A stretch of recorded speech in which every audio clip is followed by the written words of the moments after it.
Hello friends, we are on chapter 3rd. This is the first part of that video and today हम जानेंगे motions of the अर्थ के बारे में। इससे पहले वाली वीडियोस में हमने पढ़ा ग्लोब्स के बारे में, लैटिट्यूड्स लॉन्गिट्यूड्स के बारे में जो कि सेकंड चैप्टर था। उससे पहले हमने पढ़ा अर्थ के बारे में, सोलर सिस्टम के बारे में, फर्स्ट चैप्टर था। अब हम आ गए हैं मोशंस ऑफ द अर्थ। हमारी पृथ्वी में मोशंस कैसे होते हैं, किस प्रकार के मोशन होते हैं, इस वीडियो में हम जानेंगे। इस चैप्टर को हम दो पार्ट्स में डिवाइड करेंगे। इस पार्ट में हम पढ़ेंगे मोशंस को और डेज और ये सारी चीज़ें हम जानेंगे।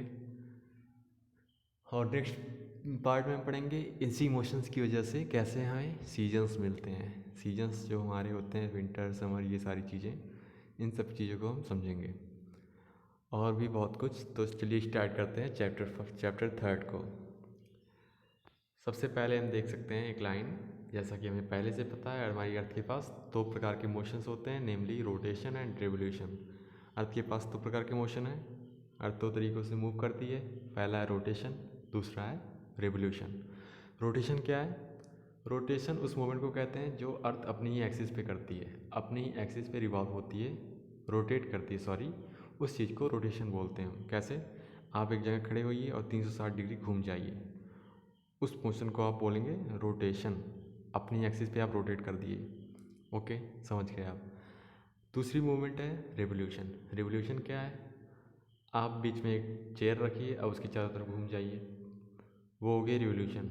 मतलब अर्थ रिवॉल्व करती है सन के चारों तरफ, उस मोशन को बोलते हैं। और किस चीज़ पे रिवॉल्व करती है? वो रिवॉल्व करती है अपने एक फिक्स्ड पाथ पे, जिसे हम ऑर्बिट बोलते हैं।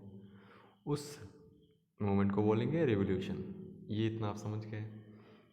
आते हैं नेक्स्ट लाइन्स में। The axis of the earth which is an imaginary line makes an angle of 66.5 degree with its orbital plane. अब ऑर्बिटल प्लेन पहले जान लेते हैं क्या होती है। The plane found by the orbit is known as orbital plane. इसको हम समझेंगे फिगर से। ये डॉटेड लाइंस आप देख पा रहे हैं, एक है वर्टिकल और एक है हॉरिजेंटल। इसी लाइंस को, इसी लाइंस की जो मतलब जो है वो ऑर्बिटल प्लेन्स पे ही बनी हुई हैं, तो इसी चीज़ को हम ऑर्बिटल प्लेन करते हैं। अब देखिए एक्सिस ऑफ द अर्थ जो हमने ग्रीन लाइन से हाईलाइट किया है, ये है हमारी अर्थ की एक्सिस जो नॉर्थ पोल और साउथ पोल से मिल रही है। ये एक्सिस ऑफ द अर्थ और डॉटेड प्लेन्स मिलके 66.5 डिग्री का एक एंगल बनाती हैं, जिसको मैंने वाइट से मार्क किया है, देख सकते हैं आप। तो ये चीज़ भी आप समझ गए, मतलब अर्थ टिल्टेड होती है, इसको हमने पढ़ ही रखा था। तो वही एंगल 66.5 डिग्री बन जा रहा है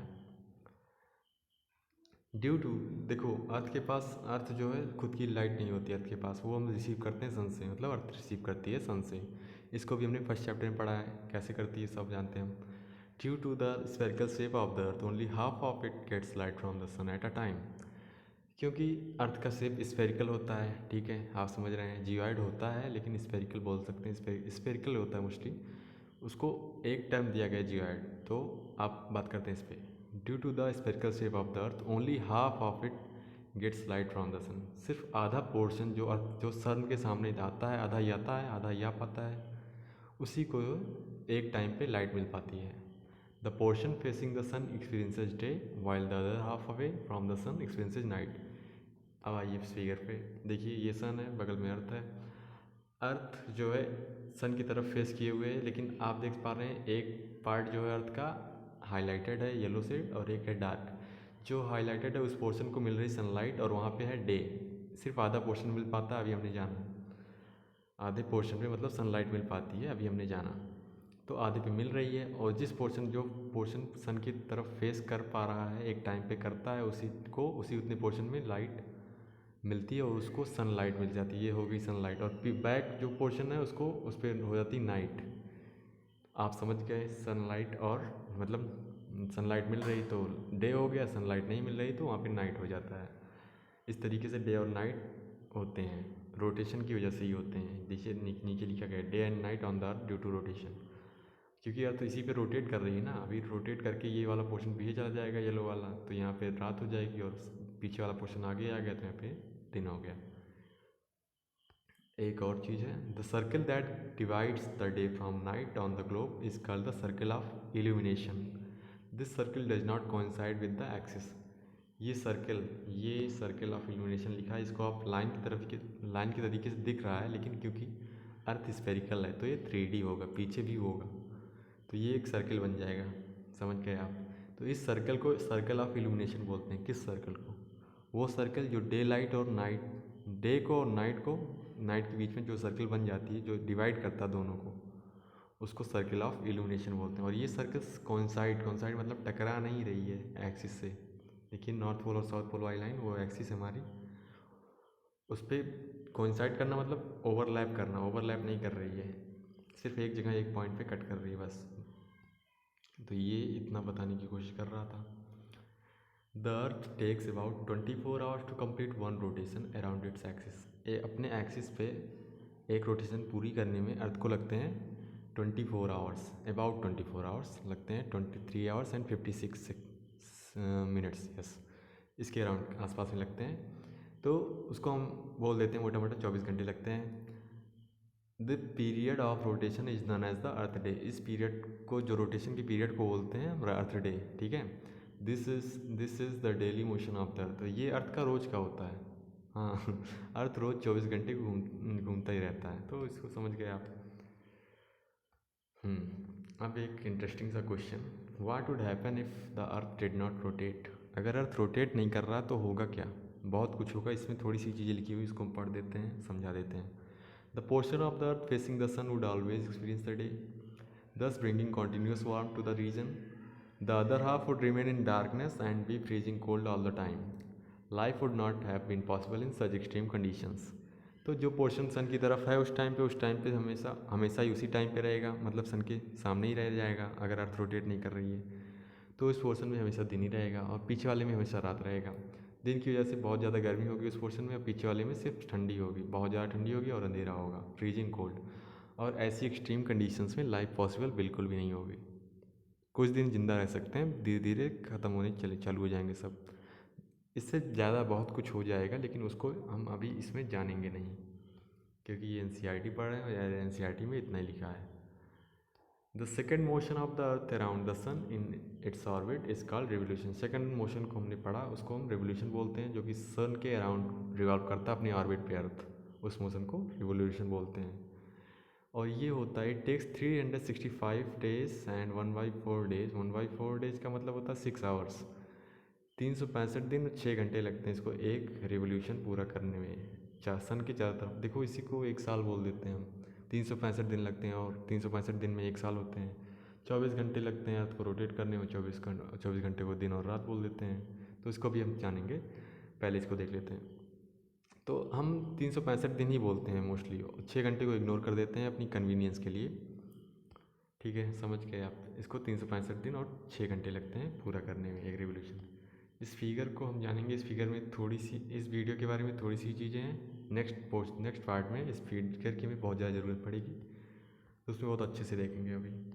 6 hours saved every day are added to make 1 day. देखिए 6 घंटे जो होते हैं एक साल में, 365 दिन और 6 घंटे लग रहे हैं अर्थ को रोटेट कर, रिवोल्यूशन मतलब अर्थ को रिवॉल्व करने में सन के राउंड में। तो वो 6 घंटे हम जोड़ नहीं रहे हैं, लेकिन 6 घंटे वो एक्यूमुलेट हो रहे हैं और 4 साल बाद 6 इंटू 4 कर लीजिए, 24 हो जाए, 4 साल बाद वो 24 घंटे बन जाएंगे, और वो 24 घंटे एक दिन बन जाते हैं, 24 घंटे में एक दिन होता ही है। तो इसीलिए हमको फरवरी में 29 दिन मिल जाते हैं 4 साल बाद, हर 4 साल बाद, सॉरी। और उसी को हम बोल देते हैं लीप ईयर। यही चीज़ लिखी हुई है यहाँ पे। Next, the earth is going around the sun in an elliptical orbit. अब आते हैं फिगर पे। रेड एरो जो देखिए वो एक एलिप्टिकल शेप फॉर्म कर रहा है, और इसी ऑर्बिट में सन रिवॉल्व करता है, सन का रिवोल्यूशन करता है। तो आप यहाँ से देख सकते हैं कि ये एक ऑर्बिट है, एलिप्टिकल ऑर्बिट। तो हमारे अर्थ की ऑर्बिट जो सन की चारों तरफ है वो कैसी है, वो है एलिप्टिकल शेप की। Through out its orbit the earth is inclined in the same direction. और एक और बात देखिए, अर्थ की डायरेक्शन देखिए, यहाँ पे ऊपर भी, लेफ्ट में भी, राइट में भी, नीचे भी अर्थ एक ही जैसे बना हुआ है। तो अपने ऑर्बिट में हर एक जगह पे वो अर्थ एक ही जैसा रहता है, एक ही डायरेक्शन में, इंक्लाइंड इन सेम डायरेक्शन, वही 66.5 डिग्री वाला। ठीक है, टिल्टेड है थोड़ा सा। तो इसको हम जान गए, इसको एक बार और अच्छे से समझिए। देखो, रोटेशन की वजह से होता है दिन और रात, 24 घंटे रोटेट करने में लगता है, जिसकी वजह से कॉज होता है दिन और रात। और रिवोल्यूशन की वजह से होते हैं साल। रोटेशन की वजह से दिन और रात होता है, हम समझ गए। और रिवोल्यूशन की वजह से साल बनता है, एक ईयर। और वो लूप में होता है, मतलब हर साल हमें एक जैसी चीज़ मिलती है। क्या मिलती है? सीजन्स। वो कॉज होता है रिवोल्यूशन की वजह से। तो सीजन्स के बारे में हम नेक्स्ट पार्ट में पढ़ेंगे। इतना हमने समझ लिया अर्थ के बारे में, अर्थ की रोटेशन के बारे में, रोटेशन से दिन और रात बन रहे हैं उसके बारे में। और रिवोल्यूशन को हमने थोड़ा सा जाना कि रिवोल्यूशन में कितने दिन लगते हैं और हमें लीप ईयर कैसे मिलता है, और अर्थ की ऑर्बिट के बारे में हम समझें। तो इस वीडियो को यहीं एंड करते हैं। नहीं, रुकिए, ये चीज़ समझ लेते हैं। ये बहुत ज़रूरी चीज़ होती है मेरे हिसाब से, मुझे जानना चाहिए। The ancient Indian astronomer Aryabhatta had stated that sorry the ancient Indian astronomer Aryabhatta had stated that the earth is round and rotates on its own axis। Ancient astronomer थे आर्यभट्टा, इस फर्स्ट चैप्टर में भी था, हमने इनके बारे में सुना था। उन्होंने ही स्टेट किया था, उन्होंने ये स्टेटमेंट दिया था कि अर्थ जो है राउंड है और रोटेट करती है अपने एक्सिस पे। तो ये बहुत पुराने एस्ट्रोनॉमर थे, तो उस टाइम पे बहुत बड़ी बात इन्होंने बोल दी थी। ये जानने लायक चीज़ थी, इसलिए हमने जाना। तो हम अपने वीडियो को एंड करते हैं यहीं पे।